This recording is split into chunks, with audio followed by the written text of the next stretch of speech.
Hypo or hyperdescent in colonial North America.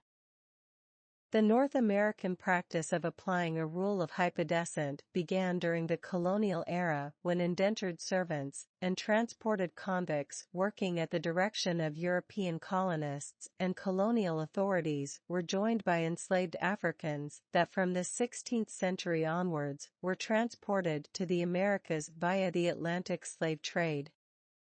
But while the freed captives were Christians, these individuals were classified as indentured workers. Virginia formally enacted a slave code in 1705. There is documentary evidence from the 1650s that some Africans in Virginia were serving lifelong terms of indenture. In the 1660s, the Assembly stated that any English servant that shall run away in company with any Negroes who are incapable of making satisfaction by addition of time shall serve for the time of the said Negro's absence, indicating that at least some Africans could not make satisfaction by serving longer if recaptured, presumably because they were already indentured for life. This device gave legal status to the practice of lifetime enslavement of people of African descent. In subsequent statutes, the legislature defined conditions of lifetime servitude. In 1655, Elizabeth Key Grinstead, a mixed-race woman, fought and won the first freedom suit in Virginia. Her English father had acknowledged her as his daughter, had her baptized as Christian, and, falling ill, established a legal guardian to care for her after his death, arranging a limited-term indenture for her as a girl. But the guardian sold her indenture and left the colony, and the next master did not free her. When he died, his estate claimed her and her son as slave property. However, following Key's victory, Virginia established the principle in law in 1662 of partus sequitur ventrem, from Roman law, that is, children born in the colonies would take the social status of their mothers. This meant that all children born to enslaved women would be born into slavery, regardless of their paternity and race.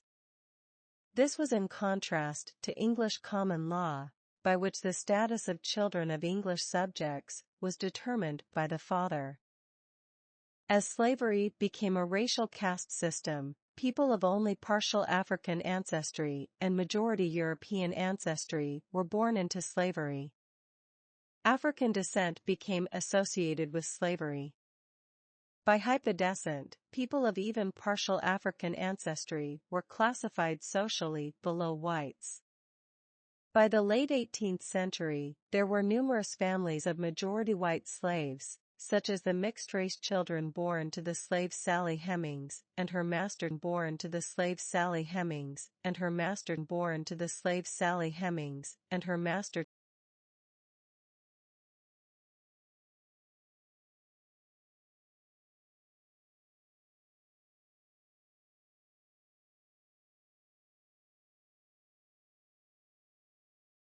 born to the slave Sally Hemings and her master Thomas Jefferson. She was 3/4 white and the half-sister of his late wife. Their children, born into slavery, were 7/8 white. Jefferson gave the 4 surviving children their freedom as adults, 3 assimilated into white society. The Southern author Mary Chestnut wrote in her famous A Diary from Dixie, of the Civil War era, that any lady is ready to tell you who is the father of all mulatto children in everybody's household but her own. Those, she seems to think, drop from the clouds. Fanny Kemble, the British actress who married an American slaveholder, wrote about her observations of slavery as well, including the way white men sexually abused slave women and left their mixed-race children enslaved. Sometimes the white fathers freed the children and/or their mothers, or provided education or apprenticeship, or settled property on them in a significant transfer of social capital. Notable antebellum period examples of fathers who provided for their mixed-race children were the fathers of Charles Henry Langston and John Mercer Langston, and the father of the Healy family of Georgia. Each had a common-law marriage with a woman of partial African descent.